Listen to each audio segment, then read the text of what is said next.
Welcome back. Today's question is a 5-mark problem, one of the most important types you will see in IGCSE math. It combines surface area, volume of spheres, and some really elegant algebraic reasoning. Don't worry though, we are going to take it apart piece by piece. And by the end, it will all make perfect sense. Let's go. We have two spheres. Sphere A is a larger one, sphere B is a smaller one.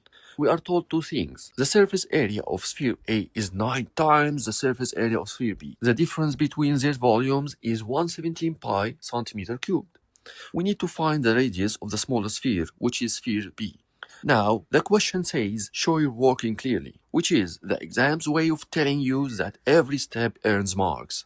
So, let's be through. The key concept here is the scale factor. So, before we jump into calculations, let me introduce a really powerful idea, the linear scale factor, which we will call K. Whenever two shapes are similar, if one length is K times the other, then the surface areas are in the ratio K squared, and the volume are in the ratio K cubed, which is K power 3. This is fundamental rule in similarity, and this is exactly what unlocks this question. The first step, let's use the surface area condition to find K. We are told that the surface area of sphere A is 9 times the surface area of sphere B. Using our similarity rule, area A equals K squared multiplied by area B, so area A equals 9 area B, which means that K squared is the same value as 9. Taking the square root of both sides, K equals 3. So the linear scale factor K is equal to 3 means that the radius of sphere A is 3 times the radius of sphere B. That's our scale factor.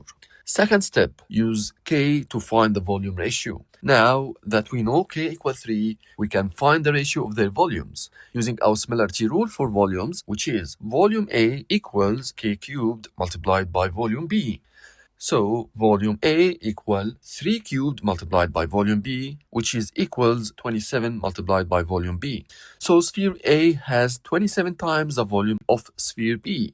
Remember this. We will use it in just a moment. Third step, use the volume difference to find volume B. We are told the difference between the two volumes is 117 pi centimeter cubed. So, let's write it as an equation.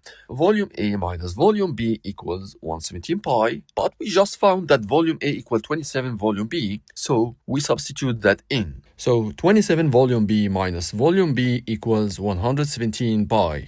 Let's combine like terms. 26 volume B equal 117 pi. Now divide both sides by 26. Volume B equal 117 pi over 26, which is equal to 9 pi over 2.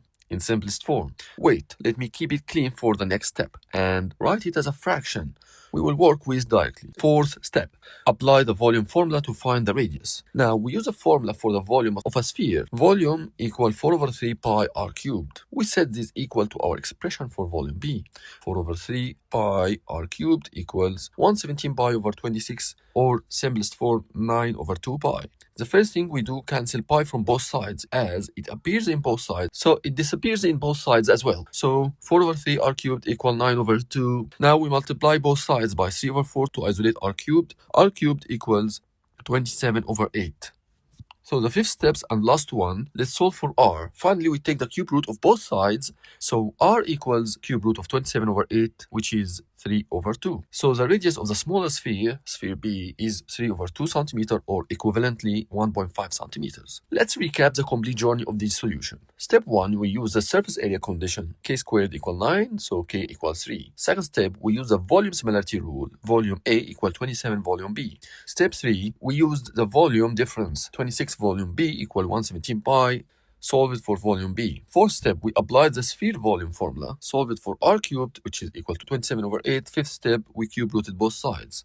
Here is a tip. The question is a perfect example of why you must memorize the similarity rules. Length is scaled by K, areas scaled by K squared, volumes scaled by K cubed. In any question involving two similar shapes, always ask yourself, what is the scale factor? Once you have K, you have the key to unlock the whole problem, just like we did here. And that's a full walkthrough of a 5-mark sphere question. These are challenging, but with a clear method and the right formulas, they are very manageable. If this video helped you, please give it a thumb up, subscribe to the channel, and I'll see you in the next one. Keep working hard. You have got this.